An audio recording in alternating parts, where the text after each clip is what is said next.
चला तुम्ही म्हणता दिवाळी आली, दिवाळी गेली लहानचं तरी पण नका कशी मस्त शेव चुरली आहे. त्याचा काही व्हिडिओ काढायला जमलं नाही, असं म्हणजे पटापट काम केले तिथं. ही 4 वाजता कामावून आलं मग शेव पाडली चुरली. आईने आधीच मळली होती, डाळ दळली गिरणीवर. मस्त असं घरच्या बेसनातच लाडू बनवायचं आणि असा पाक घ्यायचा चाललाय. अजून पाक काय झाला नाही. बितळल्यावर मग हे टाकायचं, थोडं थंड व्हायला ठेवायचं. तर स्वयंपाक करायचा आहे. स्वयंपाक काय लय नाही, चपात्या आहेत 2-3. आईला एखादी भाकर आणि काहीतरी भाजी छान अशी. तर व्हिडिओ मस्तपैकी काढावा. ही आता लाडू बांधलेला तुम्हाला येईल उद्या त्याला. पण आजचा आज आणि शुभ्रा गेली पाठीमागं. मोठी आई तिची आली की ती गेली कामाला. चाललंय आईचं पाक बघायचं, मनुके टाकायचे बाजू. मनुके नंतर टाकते थंड झाल्यावर. चला तरी तेल आहे, शेव काढली तयार. तेल आहे साईडला ठेवले. कढई भरून घेतलं होतं, तेवढं संपलं, तेवढं राहिले. मनुके बाहेर कुठं ठेवलेले, कुठे तो मनुके काढले छान असे भारी क्वालिटीचे. त्यात विलायची पावडर टाकली आहे. काही काळ काळ बारीक दिसत असेल ही हिथं हिथं ही असं काळ काळ आहे ना, ही विलायची पावडर आहे. विलायची करून खा. विलायची सोलून त्याच्या आतल्या दाण्यांची मस्त पावडर बारीक केली आणि मग नंतर टाकली. पाकी बर काय का नाही अजून आला असं ती त्यात पाण्यात टाकते. मग असे गोळे करून बघते आणि मग पाक आल्यानंतर ना हे सगळं ह्यात ओतायचं. चांगलं हलवायचं गरा गरा गरा गरा. म्हणजे सगळं हे पिऊन घेतो, शेव सगळं पाक पिऊन घेतो. गुळाचा नाही साखरेचा. पाक कसा झाला पाक, गुळाचा पाक ह्याला असतो शेंगदाण्याच्या चिक्कीला. हा साखरेचा पाक आहे.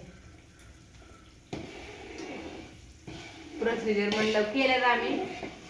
4 किलोच्या आसपास ऑर्डर आहे. 2 किलो शिल्लकच ठेवल्यात, 2-3 किलो. ज्यांना कोणाला घ्यायचं त्यांनी ऑर्डर टाका आणि घेऊन टाका. घरी खायला म्हणजे बनवल्यात आम्हाला. ऑर्डर आली तर ऑर्डर घेऊ, घरी खायला म्हणजे परत 2 किलो एका ताईंचे, 2 किलो एका ताईंचे अशी ऑर्डर होती ती बनवली. आणि मग बाकीचे 2-3 किलो राहते ती घरी. म्हणजे आता मग एवढे होतात म्हणल्या घरी खायला लागतीलच ना. मग घरी खायला शुभ्राला आम्हाला.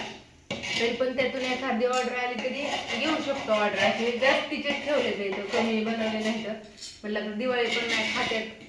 दिवाळी कोण खात नाही, पण अशा टायमाला खातं बनवल्यावर. चाललंय पाक करायचं आमच्या दोघींचं. गुरु बाहेर काढले आता पांदावर त्यांना गुळी ठेवायची नायला जाऊन. झाडून भांडी पाणी प्यायचं सगळं मगाशीच आणून ठेवलं. आता म्हणलं डायरेक्ट नाही अजून असं पाणी फसकते. पाक यायला लय उशीर लागतो. जवळजवळ 4-3:30 वाजता पीठ मळून भिजायला ठेवलं. ही 4 वाजता आल्यावर 4-4:30 ला करायला घेतलं. 5 वाजले करूच परत पाक करायला मांडलाय. 6 वाजले, 1-1.5 तास लागतो पाक करायला. जेव्हा चांगला होईल ना तेव्हा चांगलं भरपूर. सगळं ते पाणी ओतलेलं असतं ते सगळं शोषून घेतं आणि नुसतं साखरेचं पाणी राहतं आणि मग पाक तयार होतो. गोळी बनते तवा. चालले कोणाकोणाला असे मस्त पैकी शेवचे लाडू खायचे ते त्यांनी. आणि शेव ही तुम्ही म्हणता, मी प्रत्येक व्हिडिओ तुम्हाला सांगते ही हाताने शेव चुरली. ही कशी चुरल्या जाते माहितीये का?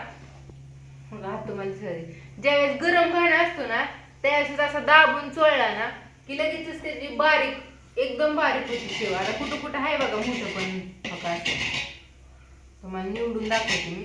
बघा ही अशी कुठं तर राहिलेली असते, आता बाकी सगळी बारीक झाली असते. हाताने चोळून बारीक होती. गरम घाणा घेतला हातावर आणि चोळला की लगेच होतं. ही माझ्या मम्मीच्यात होतं ना त्यावेळेस आम्ही काय करायचो, आणि ती गरम शेव घ्यायचं आणि ही गार झाली त्याच्यावर टाकायचं आणि मग असं चोळायचं. मग त्यावेळेस काय व्हायचं, शेव अशी मोठी मोठी राहायची. हिथं असं नाही चोळत.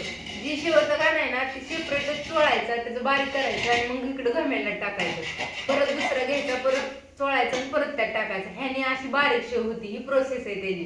तुम्ही म्हणता इतकी बारीक तुम्हालाच कसं काय शेव होती. पण मी आमच्या मम्मीच्या इकडं पण लाडू करायचे ना, त्या शेव अशी टाकली वरण टाकलं की मग बारीक होत नसायचं. मोठी मोठी शेव दिसायची त्या लाडूंमध्ये. पण ही अशी बारीक केल्यामुळे बारीक होती, मिक्सर सारखी बारीक होती छान अशी. झाले करतो छान असा पाक. उद्या बघा कसले लाडू होतात आपले मस्तपैकी असे गोल गोल स्मॉल साईज.